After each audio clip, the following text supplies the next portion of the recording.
শিক্ষার্থীদের প্রতি আজকের এখান থেকে আহ্বান জানাবো যে আপনারা নির্দ্বিধায় আপনার পছন্দ মতো প্রার্থীকে ভোট দিন।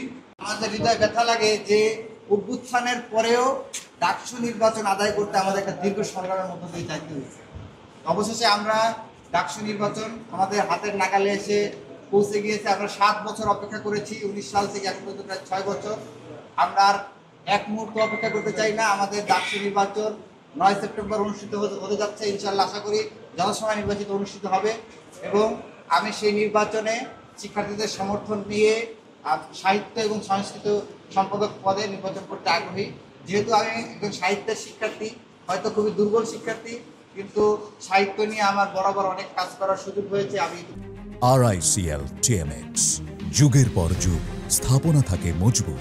অনেক কাজ করেছি এবং শিক্ষার্থীদের সাথে আমার যে বোঝাপড়াটা রয়েছে সেই জায়গা থেকে আমি মনে করি সাহিত্য এবং সাংস্কৃতিক যে অঙ্গন, সেই অঙ্গনে আমি আমার সাধ্য আলোকে একটা গুরুত্বপূর্ণ ভূমিকা রাখার চেষ্টা করব এবং আমি বিশ্বাস করি এবং শিক্ষার্থীদের সাথে যতটুকু কথা বলেছি শিক্ষার্থীরা আমাদেরকে একেবারে শর্তহীনভাবে সমর্থন ব্যক্ত করেছেন। আপনারা জানেন যে ঢাকা বিশ্ববিদ্যালয়ের দীর্ঘদিন যাবৎ, প্রায় 2 থেকে 2.5 বছর যাবৎ ঢাকা বিশ্ববিদ্যালয়ের সকল ন্যায় এবং গণতান্ত্রিক আন্দোলনে এবং অধিকার আদায়ের যে কোনো আন্দোলনে আমরা সামনে থেকে ভূমিকা রাখার চেষ্টা করেছিলাম। আমরা নারী অধিকার নিয়ে কথা বলেছি, আমরা বাবরি মসজিদ এর শাহাদাত নিয়ে কথা বলেছি, আমরা ফিলিস্তিনের গণহত্যা নিয়ে কথা বলেছি, আমরা ট্রান্সজেন্ডার কোটার বিরুদ্ধে দাঁড়িয়েছি এবং এরকম অসংখ্য অপরাধের বিরুদ্ধে আমরা দাঁড়িয়েছি এবং অনেক দাবি দিয়ে আমরা দাঁড়িয়েছি। এবং সেই জায়গা থেকে শিক্ষার্থীরা আমাদেরকে যেভাবে কাছ থেকে দেখেছেন তারা আমাদের উপর আস্থা রাখবেন বলে আমরা বিশ্বাস করি এবং আমরা আমাদের যতটুকু সাধ্য অনুযায়ী আমাদের চেষ্টাটা চালিয়ে যাবো। আমরা শিক্ষার্থীদের প্রতি আজকের এখান থেকে আহ্বান জানাবো যে আপনারা নির্দ্বিধায় আপনার পছন্দ মতো প্রার্থীকে ভোট দিন। কিন্তু ডাকসু নির্বাচন আমরা প্রায় 6 বছর পরে যেহেতু আয়োজন করতে পারছি বা একটা ঐতিহাসিক মুহূর্ত আমাদের সামনে দাঁড়িয়ে আছে, আমি শিক্ষার্থীদের প্রতি আহ্বান জানাবো আপনারা কেউ এই সুযোগ হাতছাড়া করবেন না।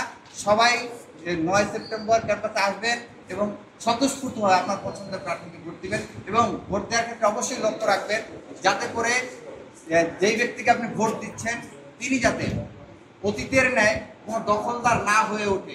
আপনারা দেখেছিলেন যে 19-এর যে ডাকসু হয়েছিল সেই ডাকসুতে যারা দখলদারিত্ব করে বিভিন্ন সম্পাদক পদে বিভিন্ন জিএস পদে বিজয়ী লাভ করেছিল তারা কিন্তু পরবর্তীতে শিক্ষার্থীদের উপরে নির্যাতনের এক সীমাহীন ফরক নামিয়ে দিয়েছিল এবং যেই শিক্ষার্থী সব থেকে বেশি জননিন্দিত ছিল যেই প্রার্থী তাকেই আমরা দেখেছিলাম যে ডাকসু পরবর্তী সময়ে সব থেকে বড় সন্ত্রাসী সেই হয়ে উঠেছে, তার নাম তানভীর হাসান সৈকত। এরকম প্রত্যেকটা সন্ত্রাসী কিন্তু এইভাবেই তৈরি হয়েছে। তো আমরা আশা রাখবো শিক্ষার্থীরা এমন ব্যক্তিকেই ভোট দিবেন যিনি স্বচ্ছ, ক্লিন ইমেজের এবং শিক্ষার্থীদের অধিকারের পক্ষে সবসময় সজাগ থাকবে, সচেতন থাকবে। এবি জুবানা পরিচয় সিনিয়রকে আমরা মূলত ফরম নিয়েছি হচ্ছে আমি ব্যক্তিগত সম্পাদকীয় পদে করবো, সমাজসেবা সম্পাদক পদে নির্বাচন করব এবং আমার বন্ধু মুসাদ্দিক আলী মোহাম্মদ তিনি হচ্ছে সাহিত্য সম্পাদক পদে নির্বাচন করবেন এবং আমরা হচ্ছে আমাদের সম্ভাবনা ঢাকা বিশ্ববিদ্যালয়ের এক্সিস্টিং সমস্ত শিক্ষার্থীরা রয়েছেন স্বতন্ত্রভাবে কাজ করতে আগ্রহী, যারা হচ্ছে কোনো প্যানেলের বাইরে গিয়ে পলিটিক্যাল পার্টির বাইরে গিয়ে যারা নির্বাচন করবে এবং যারা হচ্ছে ক্যাম্পাসে আগে থেকে পরিচিত এবং ক্লিন ইমেজের, যাদের বিরুদ্ধে কোনো দুর্নীতির অভিযোগ নাই বা কোনো ধরনের কেলেঙ্কারির অভিযোগ নাই, এই সমস্ত স্বচ্ছ এবং ভালো মানুষ যারা রয়েছে ক্যাম্পাসের তাদেরকে সাথে নিয়ে আমরা হচ্ছে মোটামুটি একটা ছোটোখাটো প্যানেলের মতো করব। সেখানে হচ্ছে আমরা বিভিন্ন সম্পাদকীয় পদে সদস্য পদে আমরা প্রার্থী নিচ্ছি। এভাবে মিলেমিশে আমরা একটা আংশিক প্যানেল গঠন করব। তো তারই অংশ হিসেবে আমি হচ্ছে এবি জুবাইর বিন নেসারি সমাজসেবা সম্পাদক পদে নির্বাচন করছি, মুসাদ্দিক আলী মোহাম্মদ সাহিত্য সম্পাদক পদে নির্বাচন করছে, মোহাম্মদ রিদওয়ান সদস্য পদে আছেন, আরও রয়েছেন আব্দুর রহমান আল ফাহাদ, আশিক খান সহ আরও শিক্ষার্থীরা রয়েছেন।